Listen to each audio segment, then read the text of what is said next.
अस्सलाम वालेकुम नाज़रीन, आप देख रहे हैं प्रोग्राम दो टोक। मैं हूं किरण नाज। ईरान अमेरिका तनाज़े को सेटल करने के लिए ईरान ने नई तजावीज़ बज़रिया पाकिस्तान भिजवा दी अमेरिका को, जिन्हें ट्रंप ने एक बार फिर मुस्तरद कर दिया है। ट्रंप हुकूमत के वज़ीर जंग पीट हेग्सेथ कह रहे हैं कि ईरान जंग कब ख़त्म होनी है इसका फैसला वाइट हाउस करेगा। अमरीकी सेनेट में ईरान जंग के खात्मे के लिए करारदाद 6ठी मरतबा नाकाम हुई है और रॉयटर्स की जानिब से ये बताया जा रहा है कि ट्रंप इंतजामिया के सीनियर हुक्काम ये दावा कर रहे हैं कि जंग बंदी के नतीजे में दोनों मुल्कों के दरमियान लड़ाई ख़त्म हो चुकी है। लेकिन यहाँ सवाल ये उठता है कि अगर जंग ख़त्म हो चुकी है तो फिर स्ट्रेट ऑफ हॉर्मुज़ की अमरीकी नाकाबंदी को क्या कहा जाए। कल अमरीकी वज़ीर जंग से कांग्रेस में बड़े सख्त सवालात हुए हैं।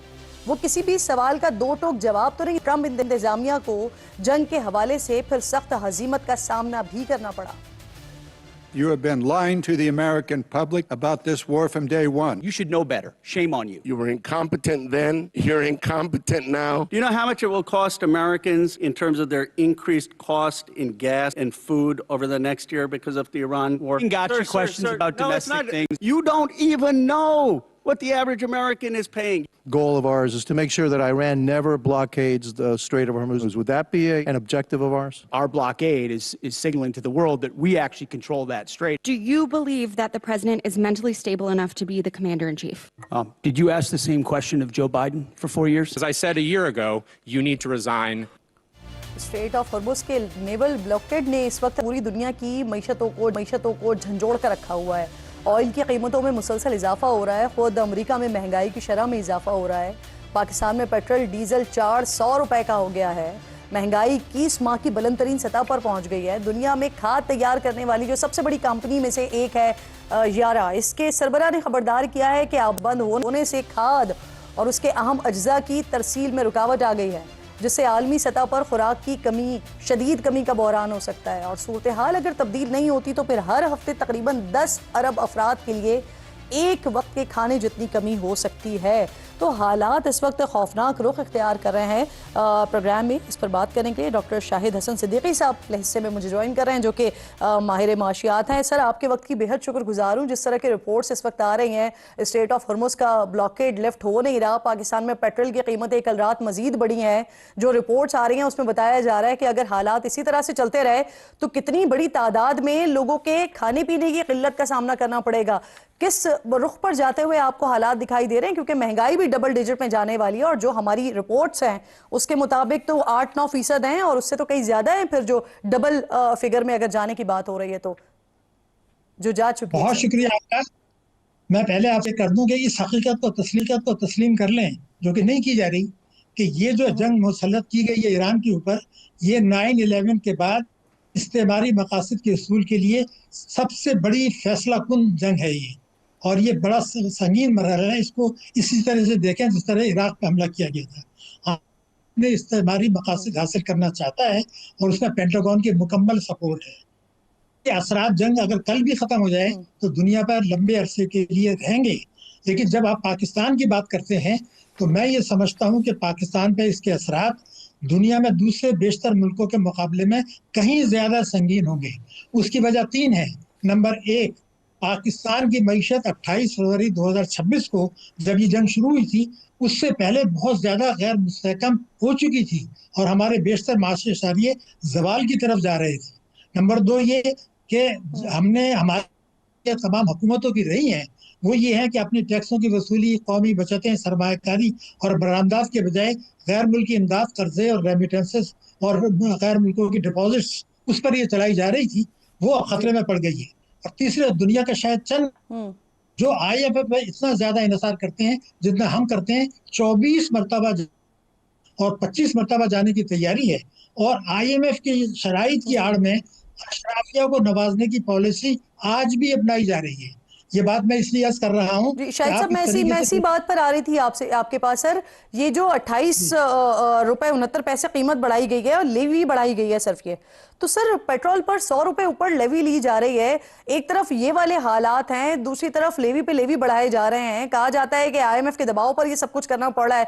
तो सर, इतने नागुज़ीर हालात हैं, फोर्स मेजोर की तरफ को देखते हुए हम क्यों कोई रिलीफ नहीं ले पा रहे हैं? जब आप बता रहे हैं खुद के 24वें प्रोग्राम की तरफ हम जा रहे हैं, हम IMF से कोई रिलीफ क्यों नहीं ले पा रहे हैं? پہلے میں آپ سے عرض کر دوں کہ IMF کا ان چیزوں سے قطعی کوئی دور دور تک تعلق نہیں ہے. میں پوری ذمہ داری سے کہہ رہا ہوں. میں آپ کو بتا دوں ہے کیا. شہباز شریف صاحب نے وزیر اعظم پاکستان, کیا انہوں نے یہ نہیں کہا تھا کچھ عرصے پہلے کہ پاکستان میں FDR جو ہے تو اس کی کیپیسٹی ہے جتنے ٹیکس لینے چاہیے اس سے 15,000 ارب روپیہ سالانہ کم وصول کر رہا ہے. یہ وزیر اعظم کا بیان ہے. لیکن اگر آپ صوبوں کو بھی دیکھ لیں جہاں تینوں بڑی پارٹیوں کی اس وقت حکومت ہے, وہ سب ملا کے 25,000 ارب سالانہ ٹیکسوں کی مد میں کم وصول کر رہے ہیں. یہی ہماری تمام خرابیوں کی جڑ ہے. اور اس کا سارا ملبہ کبھی پیٹرولیم لیوی, کبھی GST اور IMF کے کھاتے میں ڈالتے ہیں. میں آپ کو یہ بتا دوں, 2 فیگرز اگر آپ دیکھ لیں تو تمام چیزیں واضح ہو جائیں گی. اب آپ دیکھیں کہ جون 2022 میں اگر ہم چلے جائیں تو پاکستان میں ایک سال میں پیٹرولیم لیوی یعنی بھتہ 127 ارب روپے وصول کیا گیا تھا ایک سال. اب وہی بھتہ جس میں صوبوں کا حصہ نہیں ہوتا 1468 ارب روپے اس سال کا, یعنی اس سال 1341 ارب روپیہ بھتہ جس میں صوبوں کا حصہ نہیں ہے وفاق وصول کر رہا ہے, جس کی وجہ سے دالیں, سبزیاں, گوشت, ٹرانسپورٹ کے کرائے اور صنعتوں کی پیداواری لاگت ہر چیز بڑھے گی. کچھ ہی مہنگا ہو رہا ہے. بالکل درست کہہ رہے ہیں آپ. بہت شکریہ آپ کا شاہد صاحب, آپ ساتھ موجود تھے اور جس طرح کی آپ گفتگو کر رہے ہیں اختیار کے ساتھ موجود ہیں. میرے انتہائی معزز مہمان ہیں نعیم حیدر پنجوتا صاحب. بہت شکریہ آپ دونوں معزز مہمانوں کی. اختیار صاحب آپ سے یہ ذرا بات کا آغاز کرتے ہیں نا سر. جس وقت آپ لوگ اپوزیشن میں تھے تو یاد ہے مجھے PTI کی حکومت تھی, اس وقت جب پیٹرول کے پیسے بڑھائے جاتے تھے, IMF کا تذکرہ کیا جاتا تھا, تو آپ لوگ تو یہ کہا کرتے تھے کہ جی یہ گروی رکھ دیا ہے ملک کو. آج جب آپ بھی یہی کر رہے ہیں سر, لیوی پہ لیوی بڑھائے جا رہے ہیں, تو پھر آج کیسے جسٹیفائی کریں گے پیٹرولیم مصنوعات پر آپ ریلیف کے نام پر سر ٹیکس پہ ٹیکس لگائے جا رہے ہیں ریلیف دینے کے بجائے عوام کو؟ بسم اللہ الرحمن الرحیم. بہت شکریہ کرن. دیکھیں آج کے حالات کو آپ کسی بھی دور کے ساتھ کمپیئر کر نہیں سکتی ہیں. کیا اس سے پہلے کبھی ایسے حالات آئے تھے کہ مارکیٹ میں یہ حالات ہو جس کی تاؤ تپش جو ہے ایران اور اسرائیل US کی لڑائی وہ یورپ تک اور اسکینڈینیوین کنٹریز تک پہنچ جائے, جو آپ کی منڈی ہے وہ اتنی تہو بالا ہو کے رہ گئی ہے کہ وہاں پر تو اب کون سا ملک ہے جہاں پر پرائسز میں فرق نہیں آیا. ہم تو ابھی 2 سال ہی ہوئے ہیں کہ لیکن مسئلہ یہ ہے کہ جو حکومت کی طرف سے ہو رہا ہے نا وہ ان حالات کی وجہ سے نہیں ہو رہا نا. جو آپ پیسے بڑھا رہے ہیں وہ لیوی کہہ کے لیوی بڑھا رہے ہیں, اور لیوی اس لیے بڑھا رہے ہیں کہ IMF کا پریشر ہے آپ کے اوپر, اور یہ آپ کہتے ہیں سر اسی لیے ہم اسے کوٹ کرتے ہیں. مجھے یہ بتائیے جو لیوی ہے یہ آج لگی ہے, یہ کل پرسوں لگی ہے, یا یہ لڑائی کے بعد لگی ہے, یا کوئی 2-3 سال پہلے کی بات ہے؟ لیوی تو ایک شروع سے کافی وقت سے چل رہی ہے. جب 35 روپے تھی اس وقت آپ لوگ اس بات کی مخالفت کیا کرتے تھے PTI کے دور میں, عمران خان کے دور میں. آج 100 روپے سے زیادہ ہے سر لیوی کی بات کر رہے ہیں. اگر آپ عمران خان کی بات اگر آپ کر رہی ہے تو عمران خان کے دور کی تو ہم اس لیے بات کر رہے تھے کہ انہوں نے یہ اعلان کر رکھا تھا کہ یہ 65 روپے میں یہ مہنگا ہے اور اس میں چوری ہوتی ہے, میری حکومت آنے دے میں یہ 40 روپے میں دوں گا. عمران خان کو تو ہم یہی کہہ رہے تھے کہ کوئی ایک دن تو 40 روپے کا بیچ کے دکھا دو نا. اس کو تو ہم یہ دکھا دیتے, یہ ہم بتا دیتے, ہم ساتھ یہ کہتے تھے کہ آپ فرماتے تھے کہ آپ کا وزیر اعظم جو ہے وہ سائیکل پر بیٹھ کے جائے گا اور پھر وہ ہیلی کاپٹر پہ پھر رہے تھے, وہ تو ہم ان کو وہ یاد دہانی کراتے تھے. اب بات ساری یہ ہے کہ جہاں سے پیٹرول نکل رہا ہے, اس وقت آپ کہہ رہے ہیں کہ جنگی حالات ہیں, ساری دنیا میں پیٹرولیم پرائزز اپ ہو رہی ہیں, ٹھیک ہے, لیکن جب کم کی جا رہی ہیں تو وہ ریلیف عوام تک نہیں آ رہا. دوسرا یہ کہ یہ جو اتنی قیمتیں بڑھائی جا رہی ہیں یہ اس جنگ کے اثرات کی وجہ سے نہیں بڑھ رہی ہیں, یہ جو حکومت کا ٹیکس ہے یعنی لیوی ہے اس میں بڑھ رہا ہے. تو اس لیے یہ سوال کیا جا رہا ہے کہ یہ تو وقت ایسا ہے, مہنگائی بڑھ رہی ہے اس وقت, فوڈ سیکورٹی ہونے کے خدشات کی بات ہو رہی ہے, یہاں پر ہم لیوی پہ لیوی بڑھائے جا رہے ہیں سر, اور اس کو آپ اس طرح سے جسٹیفائی کر رہے ہیں کہ اس وقت تو ہم اس لیے کہا کرتے تھے لیکن ابھی ضروری ہے ٹیکس بڑھانا. مجھے یہ بتائیے کرن, آپ کیسے اس جنگ کے اثرات سے خود کو الگ تھلگ کر سکتی ہیں؟ اس جنگ کی تپش اگر اسکینڈینیوین کنٹریز تک پہنچ رہی ہے تو آپ تو بارڈر پر ایران کے پڑے ہوئے ہیں, آپ کو نہیں پہنچے گی, کیسے مبرر کر سکتے ہیں؟ اگر آپ کمپیریزن میں جاتی ہیں ناظرین کے لیے بھی اور مجھے بھی, کیا جنگ کی وجہ سے پیٹرولیم لیوی جو آپ لوگ لے رہے ہیں 105 روپے وہ جنگ کی وجہ سے لے رہے ہیں؟ ذرا مجھے تھوڑا سا میرا مدعا بھی بول لینے دینا. یہ ریجنلی اس وقت آپ جس خطے میں رہتے ہیں وہاں پر US ڈالر میں آپ کو پر لیٹر کی قیمت بتا دیتا ہوں, پاکستان میں ہے 1.41 پر لیٹر. बांग्लादेश में है 1.14 पर लीटर, श्रीलंका में है 1.43 पर लीटर, यूएई में है 0.89 पर लीटर। अब अगर मैं आ जाऊं इंडिया पर, तो इंडिया में तो गैस है ही नहीं। अगर मैं आ जाऊं इंडिया पर, तो वहां पर तो पेट्रोल पंप तो बंद पड़े हुए हैं और वहां पर लड़ाइयां हो रही है। क्या आपके मुल्क में किसी को एक दिन पेट्रोल नहीं मिला? ठीक। क्या किसी को खाना पकाने के लिए गैस नहीं मिली? जो चीज अप्रिशिएट करने की है इन हालात में, वो हम अप्रिशिएट नहीं करते, लेकिन हम वो चीज उठा लेते हैं कि जहां पे तनकीद होती है। अब मुझे ये बताइए कि क्या 129 अरब रुपए की सब्सिडी हमने नहीं दी? नहीं सर, क्या हम शौकिया बस तनकीद को नहीं कर रहे एक- होते। एक जब बस आप 24-25 करोड़ आवाम मुतासर हो रही है ना सर, बिल्कुल आपको- तो इस वजह से फिर इस पे जरूर, सवाल किया जाता है। इख्तियार साहब, जरूर। आती हूँ मैं आपकी तरफ। लेकिन- नईम साहब का लेकिन- जरा, नईम साहब का भी कमेंट ले लेना। आपकी इस पे बात आ गई पूरी, मैं अगले में सवाल करूंगी ना, जब आप उस पे जवाब दे दीजिएगा। नईम साहब ये फरमाइए सर, आप लोग खान साहब के रिहाई के लिए कभी आप लोग जलसा करते हैं, कभी आप लोग धरना देते हैं, कभी आप इकट्ठे होते हैं, कभी कहीं जलसा, कभी कहीं जलसा, कभी अडियाला जेल के बाहर जलसा, लेकिन ये जब जो बड़े इशूज हैं, जो अवामी इशूज हैं, महंगाई के इशूज हैं, इस पर ना आप लोग आवाज उठाते हैं ना ऑपोजिशन हमें यकजा नजर आती है सर। बहुत शुक्रिया, बड़ी नवाजिश, आपने मौका दिया। बिल्कुल जी, हम आवाज़ उठा रहे हैं। बाकायदा तौर पर गुज़श्ता 2 दिनों के अंदर प्रेस कॉन्फ्रेंस की गई, और इसके अलावा जो हमारी असम्बली है वहाँ भी फ्लोर ऑफ द हाउस हमने खड़े होकर आवाज़ उठाई, KP असम्बली के अंदर आवाज़ उठी। हर जगह पर, हर सतह के ऊपर, हर प्रोग्राम के अंदर हम बात करते हैं। मेरे तो शो के अंदर लाजमी ये टॉपिक होता है, महंगाई के हवाले से, पेट्रोल के हवाले से, बिजली के हवाले से, गैस के हवाले से। अब सेकंड बात ये रहेगी जो इख्तियार वली साहब ने कहा कि देखें, पेट्रोलियम लीवी की मद के अंदर जो पैसे लिए जा रहे हैं, ये पहले क्या नहीं लिए जा रहे थे? इमरान खान साहब के दौर के अंदर उस वक्त जो यूक्रेन की जंग थी, उस मौके के ऊपर भी इमरान खान साहब ने जो है पेट्रोल की कीमतें नहीं बढ़ाई थी। इसी तरह अगर देखा जाए तो जब कोरोना आया था, कोरोना के अंदर इमरान खान साहब ने पेट्रोलियम लीवी या जितने टैक्सेस थे उनकी छूट दी थी, और उन्होंने कहा था कि आवाम के ऊपर प्रेशर ना है। शहबाज शरीफ साहब का बयान हमें याद है, जब वो कह रहे थे कि 100 रुपए के ऊपर भी अगर हुकूमत तेल देती है तो 100 रुपए के ऊपर भी हुकूमत को कोई नुकसान नहीं होता। आज अगर 250-300 से लेकर आप 400 के ऊपर लेकर चले गए हैं, तो आज शहबाज शरीफ साहब ये क्यों नहीं कह रहे कि पेट्रोलियम लीवी हम नहीं लेते, टैक्सेस नहीं लेते, नुकसान नहीं होता?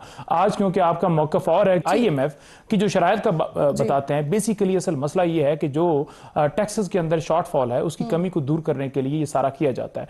अब जो कमी होती है, टैक्सेस का शॉर्टफॉल है, वो क्यों होता है? इसलिए होता है कि आप माफिया से आपने टैक्सेस की कलेक्शन नहीं किया। आपका पहला हक बनता था कि जितनी भी माफिया है, कोई सियासतदान है, कोई और बड़ा आदमी है, आप उससे कलेक्शन करें, उनके एसेट्स मंगवाएं। आप तो आपसे तो लिस्ट मांगी जाती है कि तोशाखाना ताइफ की लिस्ट दे दें। पाकिस्तान बनने से लेकर आज तक आप अदालत के अंदर वो नहीं पेश करते, क्योंकि ज़हरी बात है, आपका नाम आता है। तो इशू ही ये है कि जब पाकिस्तान में कानून नहीं होगा, पाकिस्तान अच्छा, के जो अंदर आईन मेरा नहीं जो होगा। बेसिक जो बुनियादी सवाल था ना, उसका जवाब सर वो ये भी था कि आपके ही दौर में एक महंगाई मुकाम मार्च हमने देखा था, तो उस तरह की तबाना आवाज आप लोगों की तरफ से नहीं उठ रही है, बहरहाल ऑपोजिशन की तरफ से। देखिए, जो आप हमारा साथ मार्च मौजूद था, रहिए। जो जी, हमारा जी। मार्च था, जो 26 को भी हम निकले, 4 को भी निकले, उसमें वो यही था खान कि साहब के रूल ऑफ हवाले लॉ से है। था ना। देखिए, चलें, खान साहब की हम रिहाई आते हैं। हो, मैं आती हूं आपके पास अवामी दोबारा। हुकूमत हो, एक और मैंडेट भी अहम तस्लीम किया मामला जाए, है, तो वो यही एक और चीज़ भी है। अहम मामला है, पहले जरा उसके ऊपर बात कर लेते हैं, फिर आप लोगों की तरफ सवाल आ रहा है। दस्तूर पर कायम है इस्लामाबाद की कॉन्स्टिट्यूशन 1 एवेन्यू बिल्डिंग, ये एक बार फिर शह सुर्खियों में है, और इसकी वजह इस्लामाबाद हाई कोर्ट का वो नया फैसला है जो कल सामने आया। हमारे इंतजामिया भी भुर्ती में आई,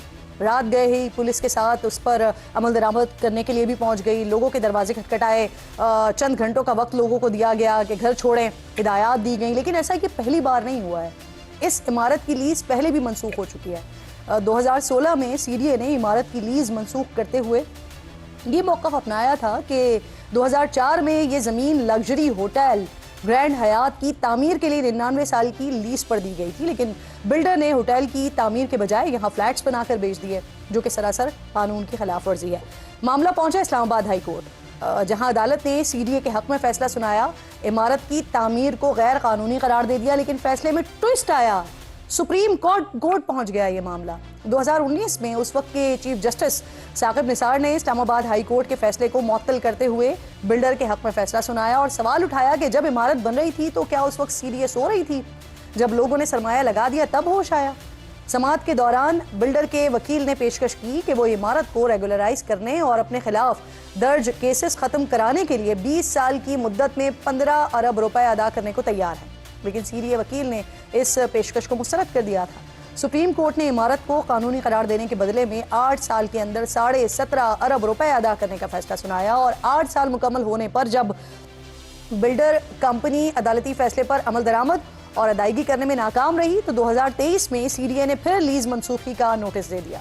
CDA के मुताबिक कंपनी ने तय करदा 17.5 अरब रुपए में से सिर्फ 2 अरब 90 करोड़ रुपए ही अदा किए हैं और जुलाई 2022 में खत के जरिए मनफी माशी हालात की वजह से मंसूबे को जारी रखने या 2 अरब 92 करोड़ रुपए सालाना की किस्त की अदायगी में नाकामी का भी एतराफ़ किया है, जिसके बाद CDA ने इस लीज को मनसूख किया है। और अब एक बार फिर इस्लामाबाद हाई कोर्ट ने CDA के फैसले को बरकरार रखते हुए फैसला सुना दिया।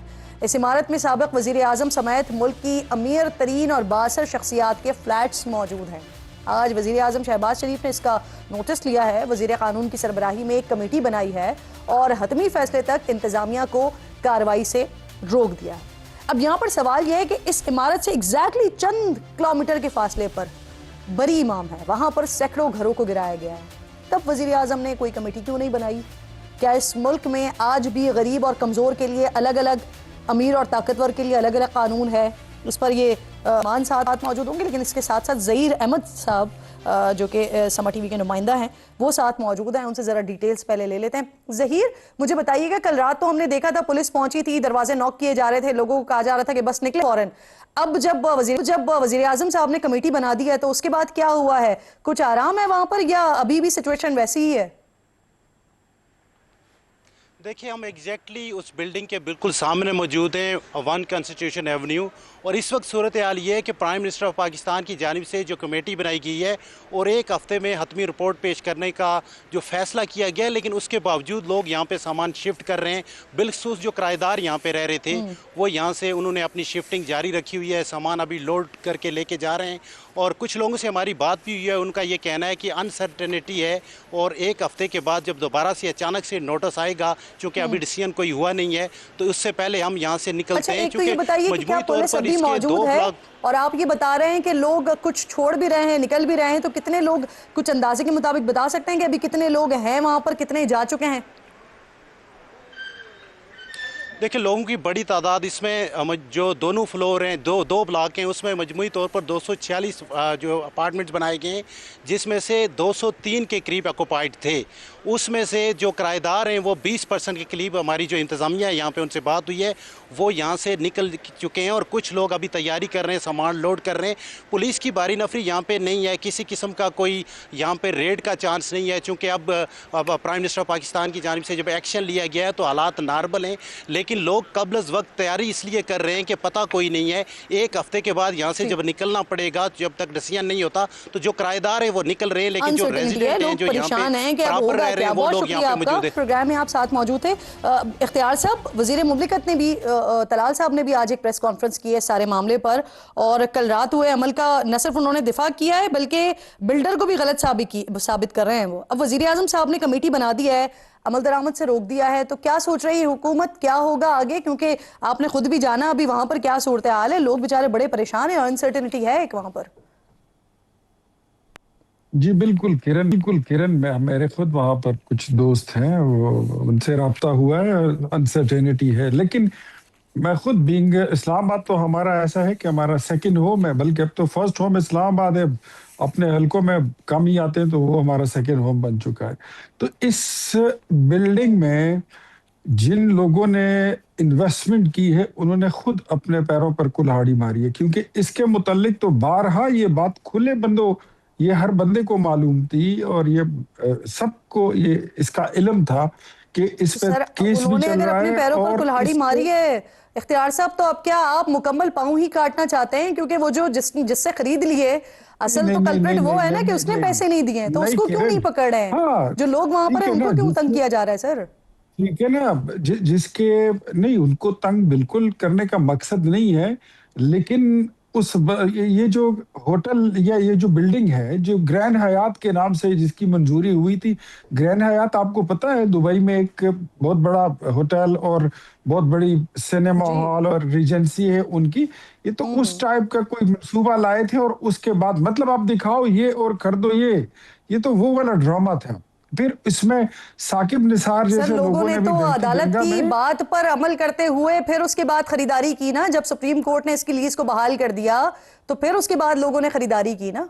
मैं वही कहता हूं कि इस साकिब निसार साहब जो है वो इसमें बाकायदा मुलविस थे, जितना कुछ भी उन्होंने इसमें किया था वो तो उसमें भी उनके किया धरा है। लेकिन प्राइम मिनिस्टर ने इसका नोटिस नहीं लिया कि फिलहाल आप लोगों को इंटैक्ट रखे, वहां पर उनको मत क्योंकि सर असल में तो इख्तियार साहब उसे पकड़ना चाहिए ना, जिस बंदे ने कमिटमेंट दी अदालत में उसने पैसे नहीं दिए। अब वो लोग जिन्होंने अपने घर खरीदे हुए हैं, जो वहां रह रहे हैं या जो लोग किरायों पर रह रहे हैं, वो परेशान है कि वो क्या करें।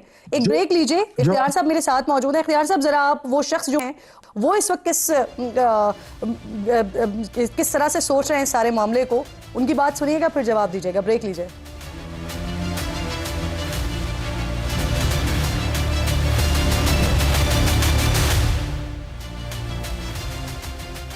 प्रोग्राम में एक बार फिर आपको खुशामदीद कहती हूँ। मेरे मोअज़्ज़ज़ मेहमान नईम हैदर पंजोता साहब और इख्तियार वली खान साहब साथ मौजूद हैं। इसी दौरान डॉक्टर नदीम उल हक साहब ने ज्वाइन किया है प्रोग्राम में, जो कि रिहायशी हैं कॉन्स्टिट्यूशन एवेन्यू अपार्टमेंट्स के। बहुत शुक्रिया सर आपका। सबसे पहले तो मुझे ये बताइए कि आप कब से रह रहे हैं वहाँ पर, और एक तो कल रात क्या सिचुएशन बनी, दूसरा ये कि जो कल रात सिचुएशन बनी है इन अपार्टमेंट्स को खाली करने के हवाले से, क्या पहले कभी कोई नोटिस वगैरह आया है आपको या ये पहली बार हुआ है? देखिए जी, मैं तो 3 महीने से वहां रह रहा हूँ। मैंने एक किराए पे अपार्टमेंट लिया हुआ है, और मैं जो बोल रहा हूँ बराए इकोनॉमिस्ट बोल रहा हूँ।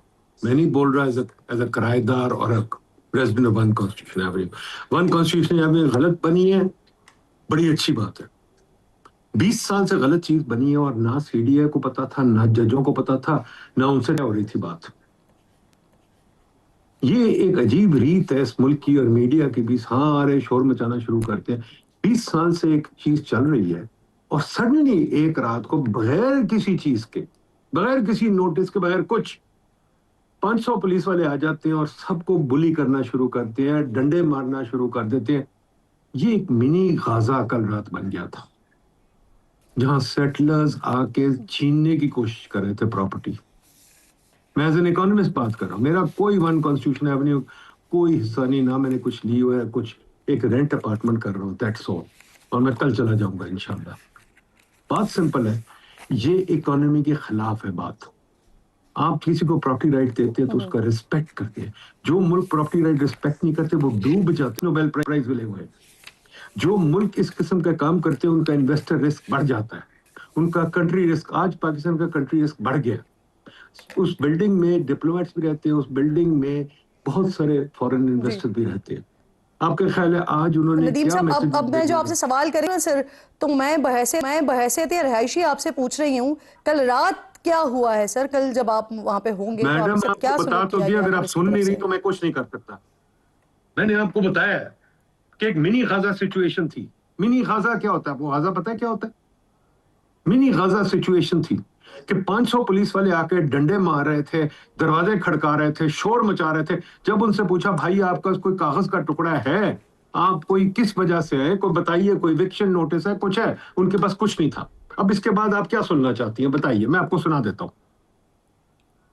सर आपको सुनने के लिए ही प्रोग्राम में मदू किया गया था, ताकि जिस परेशानी से कल आप गुजरे हैं उस परेशानी से निकल सकें। लेकिन आप बहैसियत रिहायशी नहीं, आप बहैसियत इकोनॉमिस्ट बात करने की कोशिश कर रहे थे। आप बता दें कि मैं आपसे क्या सवाल करूं जिससे आपका जो है ना गुस्सा थोड़ा सा सुकून में आए। बहुत शुक्रिया, आप प्रोग्राम में साथ मौजूद थे मेरे।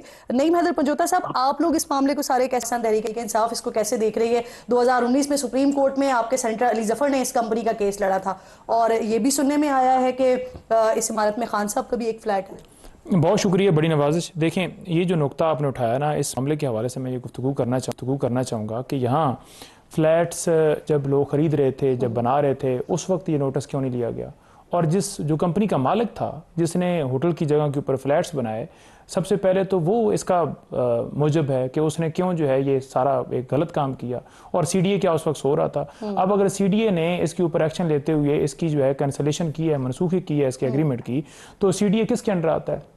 हुकूमत के अंडर आता है, वजीर आजम के अंडर आता है। तो वजीर आजम के अंडर साहब का अपार्टमेंट था इस बिल्डिंग में, और वो 2017 में इसी मामले की वजह से देखिए सोशल मीडिया पे मैंने देखा है कि उनका भी अपार्टमेंट था, और इसमें और ब्यूरोक्रेट्स हैं, डिप्लोमेट्स हैं, और मैंने ये सुना है कि नून लीग के रहनुमा भी हैं, पीपल्स पार्टी की। मैं अगर सिर्फ मेरा ख्याल में खान साहब का होता तो अब तक गिर चुका होता, क्योंकि नून लीग का नाम भी आ गया, पीपल्स पार्टी का भी आ गया, ब्यूरोक्रेट्स का नाम आ गया। तो अब शायद उसी वजह से वजीर आजम साहब ने कमेटी बना दी, क्योंकि दबाव आया होगा। और आपके और इसी वजह से बच भी गया था साकिब निज़ार साहब के دور میں کیا دیکھیں خان صاحب کا اپارٹمنٹ تھا. نہیں دیکھیں خان صاحب نے تو صرف قیمت ادا کر کے لیا نا, اور جو مالک ہے اس مالک کو خان صاحب کا اپارٹمنٹ تھا. نہیں خان صاحب کا اپارٹمنٹ کی وجہ سے نہیں, بیسیکلی اس معاملہ سر اگر اس وقت نہیں گر رہا کسی اور کا ہے تو اس وقت بچ گیا تھا, اس لیے خان صاحب کا. نہیں دیکھیں عدالتی حکم نامہ جس وقت آپ کے سامنے آئے گا اس کے مطابق ہوگا نا. ادروائز دیکھا جائے تو کہ یہ سٹارٹ جو ہے وہ خان صاحب کے دور کے اندر تو نہیں ہوا تھا, یہ کانٹریکٹ ہوا تھا, یہ خان صاحب کے دور کے اندر تو نہیں ہوا, لیز ہوئی تھی خان صاحب کے دور کے اندر تو نہیں ہوئی تھی, اس وقت تو خان صاحب کی حکومت نہیں تھی. بحال خان صاحب کے دور میں ہوئی. نہیں دیکھیں لیز بحال خان صاحب کے دور کے اندر ہوئی, لیکن ہائی کورٹ کے فیصلے کی روشنی کے اندر, اور لیز اگر کینسلیشن کی گئی ہے اور خان صاحب کے دور کے بعد تو وہ کس کی حکومت ہے؟ شہباز شریف صاحب. ہائی کورٹ نے بحال کی, سپریم کورٹ ہائی کورٹ نے بحال کی, معطل کی تھی, سپریم کورٹ نے بحال کر دی تھی. ثاقب نثار صاحب تھے, انہوں نے یہ کہا تھا کہ سی ڈی اے پہلے سو رہا تھا کیا؟ یہ خان صاحب کا دور تھا. نہیں دیکھیں جب یہ سٹارٹ ہوا تھا تب سی ڈی اے خان صاحب کا دور تو نہیں تھا, خان صاحب کا دور تو 2018 کے بعد آیا. جب یہ سٹارٹ ہوئی اس وقت تو آج سے 20 سال پہلے کی بات اصل میں وہاں سے تھی. آپ نے کہا کہ بچ اس لیے گیا ہے کیونکہ وہاں پہ اور لوگوں کے ہیں, تو میں وہی کہہ رہا ہوں خان صاحب کے دور میں اس لیے بچ گیا تھا. جس کو 17 ارب روپے دینے تھے اس نے نہیں ادا کیے, اس کو چاہیے تھا ادائیگی کرنا. ٹھیک ہے, اب دوسری طرف دیکھیں بری امام کے اندر جو لوگوں کے ساتھ کیا کہ وہ رہائشی گھروں میں رہ رہے تھے اور آپ نے جا کر بلڈوزر چلا دی, یہ بھی تو کوئی طریقہ کار نہیں ہے, اور یہ سیدھی کارروائیاں کر رہا ہے. پاکستان میں جو اسلام آباد ہے, جتنی یہاں پر پراپرٹی جو ہے وہ ایکوائر کی گئی ہے, اس کے متبادل لوگ جو ہیں جو اس کے افیکٹیز ہیں ان کو کئیوں کو ایسی جگہ ہیں, کئی ایسے لوگ ہیں جن کو ابھی تک پلاٹس نہیں ملے, ان کو جو ہے اس کے متبادل جگہ نہیں ملی. صحیح ہے سر, یہ میں نے بھی آغاز میں کہا تھا کہ بہت اچھی بات ہے وزیر اعظم صاحب نے کانسٹیٹیوشن 1 اپارٹمنٹ کے حوالے سے کمیٹی بنا دی ہے, تحقیقات اس پر ہو رہی ہیں, سارا معاملہ دیکھا جا رہا ہے, لیکن اسی طرح کا معاملہ بری امام پر بھی ہوا نا, وہاں کے لیے کوئی کمیٹی وغیرہ کیوں نہیں بنائی گئی سر, یا اب بنائی جائے گی؟ دیکھیں یہ بدقسمتی ہے مجھے کہ جو چیز زیادہ میڈیا بھی تو ان لوگوں کو زیادہ ہائی لائٹ کرتا ہے جو ایلیٹ کلاس ہے, جو مالدار لوگ ہیں. کیا میڈیا نے بری امام کے سب اٹھا کے میڈیا پہ اٹھایا تھا؟ نہیں مطلب آج جتنے آپ کے گروپس ہیں, مطلب میں گروپس کا کیا نام لوں, واٹس ایپ کا جتنا ہائپ ون کانسٹیٹیوشن ایوینیو کا اٹھایا گیا, میں نے خود اس میں سے مجھے پتا چلا, میں نے بھی پھر پرائم منسٹر صاحب کو وہ فارورڈ کر دیا اور دوستوں کو بھی فارورڈ کیا کہ اس میں جو ہے تو آپ ہاتھ ڈالیں. یہ یعنی آپ کے مطابق جس معاملے پہ ہائپ بنے گی حکومت اس پہ کمیٹی بنائے گی, تو ہم ہائپ بنائیں پہلے امام بری کے لیے, پھر آپ اس پہ بھی کمیٹی بنا دیں گے؟ نہیں, میں یہ نہیں کہنا چاہتا ہوں. یہ اگر آپ مجھے تھوڑا سا کرن بولنے دے, بیکاز میں یہ تیسرا آپ کی سیگمنٹ ہے لیکن مجھے آپ بولنے نہیں دے رہی ہیں. سیدھی بات یہ ہے کہ جو انلیگل ہے وہ انلیگل ہے. میں خود اسلام آباد کا ریزیڈنٹ ہوں, مجھے پہلے دن سے معلوم تھا کہ یہاں پر جتنی یہ کنسٹرکشن ہوئی یہ انلیگل ہے. وہاں پر میں نے کرائے پر بھی کوئی فلیٹ لینے کی, حالانکہ میرے پاس دوسرے بلڈنگ میں فلیٹ ہے, میں وہیں پر رہتا ہوں, لیکن میں یہیں پہ اس لیے نہیں گیا کیونکہ مجھے پتا تھا کہ یہاں پر یہ بلڈنگ ہی انلیگل ہے. یہ ہوٹل کے لیے تھی, اس کے اوپر یہ سروس اپارٹمنٹس میں اور ریزیڈنٹ اپارٹمنٹ میں بھی فرق ہوتا ہے. تو ایک چیز کی بنیاد ہی اگر انلیگل ہو, اور دوسرا انہوں نے فرمایا, میں آپ کو بتا دوں یہ دسمبر 2019 جنوری 19 کی بات ہے کہ جب اس کو سپریم کورٹ نے وہ کر دیا تھا, عمران خان صاحب کی حکومت تھی. تو میں تو یہی کہتا ہوں جس نے وکالت کی ہے, چاہے حامد خان صاحب کریں یا بیرسٹر علی ظفر کریں, ان کا تو کام یہ ہے, وہ ان کا پیشہ ہے. لیکن لوگوں کو بھی چاہیے, پبلک کو بھی چاہیے کہ انلیگل جہاں پر کوئی کنسٹرکشن ہو وہاں پر انویسٹمنٹ نہ کرے. اب چاہے تھرو آؤٹ وہ اسلام آباد میں بری امام سرکار میں ہو یا کوئی بھی ایریا ہو, اسلام آباد میں بہت ساری جگہ ایسی ہیں. یہ 20 سال کی بات جو ابھی نعیم الحق صاحب یہ بات کر رہے تھے جو آپ کے ساتھ شو میں تھے, وہاں کے ریزیڈنٹ ہیں, میں ان کے درد میں برابر کا شریک ہوں. نہیں, ایک اور جو وہاں کے ریزیڈنٹ تھے وہ بات کر رہے ہیں, ان کی بات کر رہا ہوں, جی ندیم. ہاں جی. تو دیکھیں اب میں ایک بات آپ کو بتاؤں کہ جو وہاں پر رہ رہا ہے, کیا اس کو یہ نہیں پتا کہ یہ بلڈنگ کس کی ہے اور اس کا میٹر کیا چل رہا ہے؟ وہاں پر تو 20 سال اگر گزرے ہیں تو اسی لیے گزرے ہیں کہ ہماری عدالتوں نے ان کو سٹے دے کے یہاں تک پہنچایا تھا, اور کیس جو ہے وہ ختم ہو گیا, تو فیصلہ آ گیا اسلام آباد ہائی کورٹ کا, تو ایکشن تو پھر ہوتا ہے. اب مجھے یہ بتائیے کہ کیا سرکار کی زمین اور سرکار کی پراپرٹی کو اس کو چھوڑ دیا جائے؟ جی کہ ٹھیک ہے جس نے جو کرنا تھا پیسے کمانے تھے اور غلط کرنا تھا اس کو فورگیو کر دیں. سر آپ نے سوال کا جواب دیتے ہوئے شکوہ کیا کہ آپ کو بیچ بیچ میں ٹوکا گیا تو آپ ذرا آپ سے دلچسپ مکالمہ ہو جاتا ہے, اس وجہ سے تھوڑی سی لبرٹی لے لیتی ہوں. آپ بڑے معزز مہمان ہیں میرے, بہت شکریہ. اختیار ولی خان صاحب آپ ساتھ, مور صاحب آپ کا بے حد شکریہ. ایک چھوٹا سا بریک لیجیے ناظرین. بریک کے بعد جب واپس آئیں گے تو ایک اور بہت بڑا مسئلہ ہے, کلائمیٹ چینجز کا مسئلہ ہے جو پاکستان کو متاثر کر رہا ہے. بات کرتے ہیں بریک کے بعد.